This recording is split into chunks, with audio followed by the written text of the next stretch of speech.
Comment va se comporter cette semaine le marché? Est-ce que Wall Street va changer de direction suite à des événements clés qui auront lieu cette semaine? Soyez les bienvenus sur Yoga Libre, les amis. Je suis Liliette, je suis coach. J'accompagne les personnes qui souhaitent apprendre à investir en bourse pour générer un revenu, un complément, pour profiter de leur temps parce que pour moi, c'est notre plus grande richesse, c'est notre temps et c'est important d'apprendre à que l'argent travaille pour toi et pas l'inverse. Et donc, à nouveau, cette semaine, elle s'annonce explosive. Il y a quelques événements qui risquent de changer complètement la direction du marché et je te les partage. Donc, comme j'avais prévu dans la vidéo d'hier, suite à la correction qui s'est présentée vendredi par rapport au rapport de l'emploi qui a été extrêmement positif, du coup, ça a ajouté des craintes sur le fait de baisser les taux d'intérêt dans la prochaine réunion de la Fed. Hier, rebelote, le marché a rebondi. Pourquoi? Parce qu'on est dans une tendance à la hausse et donc après la peur, après on va dire l'ampleur de la nouvelle, le marché a digéré et donc hier, nous avons eu des index qui ont récupéré pratiquement la chute de vendredi. Est-ce que ça va continuer comme ça? Il faut voir parce que cette semaine, nous avons deux événements qui sont très importants et qui vont déterminer qu'est-ce qui sera annoncé la semaine prochaine dans la première réunion de la Réserve fédérale. Le nouveau président de la Réserve fédérale, Kevin Warsh, va présider cette première réunion et les choses ne sont pas aussi faciles que ça. Mercredi déjà, on va voir un premier aperçu avec le rapport de l'inflation américaine correspondant au mois de mai. On s'attend quand même à que l'inflation a augmenté parce que ça ne peut pas être autrement avec la non-fin du conflit en Iran. L'énergie est devenue vraiment beaucoup plus coûteuse et du coup, ça va se refléter forcément. Donc, je pense que le marché, il attend quand même un pas très bon résultat. Mais à mon avis, il l'a déjà décompté. Par contre, si l'inflation a augmenté plus que ce qu'il s'avait prévu, là, il peut y avoir des corrections, donc affaire à suivre. Nous avons aussi mercredi un earning, donc un rapport de rentabilité de la compagnie Oracle Corporation. Donc, c'est une compagnie qui se spécialise dans le software et la technologie. Et du coup, il y a aussi pas mal de, on va dire,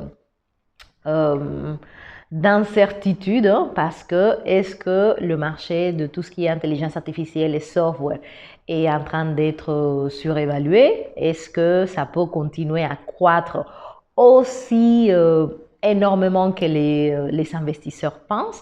Ou Oracle va montrer que par contre là, il faut mettre un petit peu le pied sur le frein. Donc le earning, donc le résultat, ça sera after close, donc après la fermeture mercredi. Une fois ça passé, nous avons jeudi. L'autre rapport important, c'est le rapport de l'inflation du producteur américain.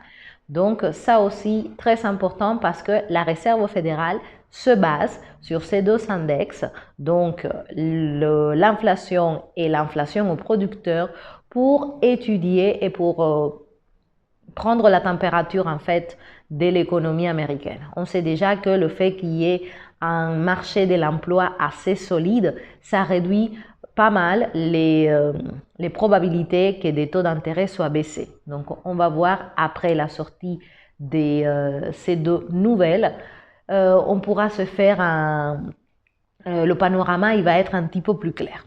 Et pour finir, cette semaine, un feu d'artifice, vendredi 12 juin, il y a la sortie en bourse de SpaceX.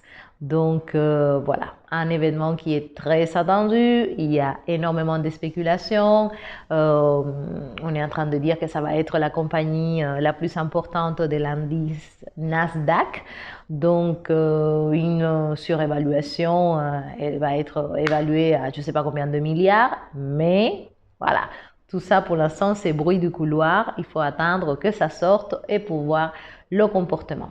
Par contre, une chose est sûre, c'est qu'en ce moment, il n'y a pas de liquidité dans le marché. Donc, toutes les personnes qui souhaitent rentrer dans SpaceX, ils vont être obligés de vendre quelque chose pour pouvoir participer et acheter les actions de SpaceX.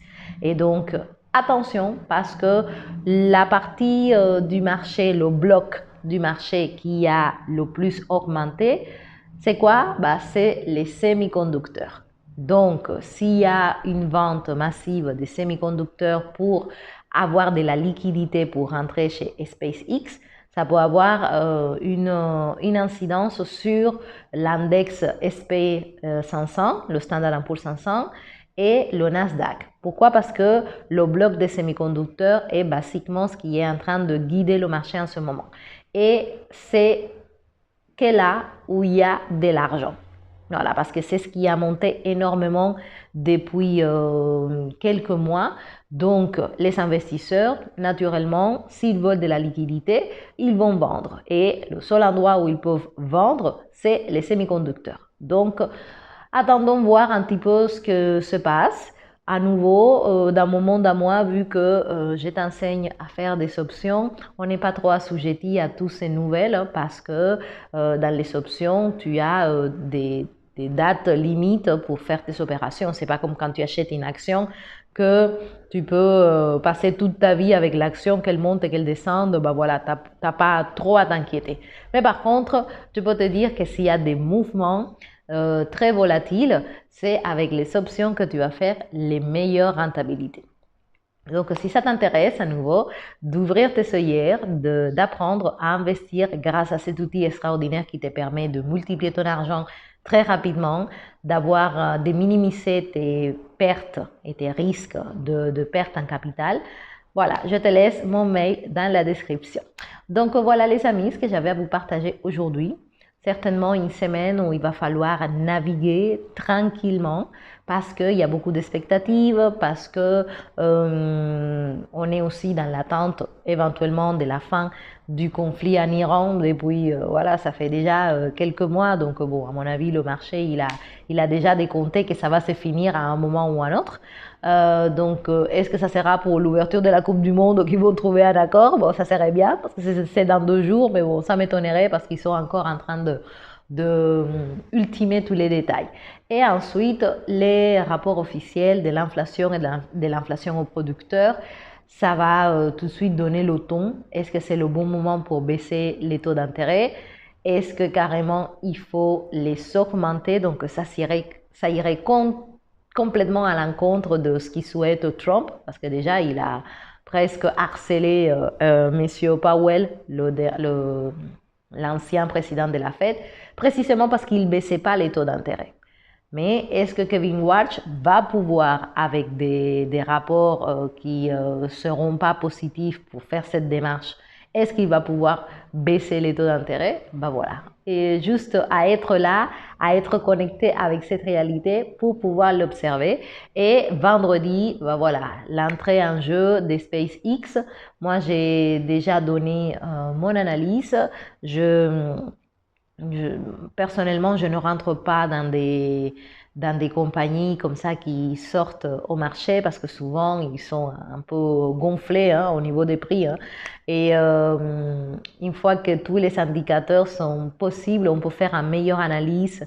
Une fois qu'on a sorti de tout ce bruit, voilà, du début, qui, pour les personnes qui ne sont pas entraînées, peut avoir tendance à te confondre et à te faire prendre des mauvaises décisions. Donc, moi, je regarde comme ça d'un coin d'œil la sortie en bourse de SpaceX. On verra si ils vont donner la possibilité de faire des options de SpaceX. Donc, on suivra tout ça au détail. Voilà, je vous souhaite une excellente journée. Profitez de votre temps. Prenez conscience qu'il est en train de passer et passez à l'action, les amis. Décidez de vous éduquer financièrement parce que sinon, vous travaillerez toute votre vie pour de l'argent Et malheureusement, il est en train aussi de se dévaluer, l'inflation elle est en train d'augmenter et les prix de l'essence n'est pas prêt de baisser non plus. Donc voilà, belle journée à tous, abonnez-vous à la chaîne, merci beaucoup et à très bientôt. Allez, bisous, bye bye.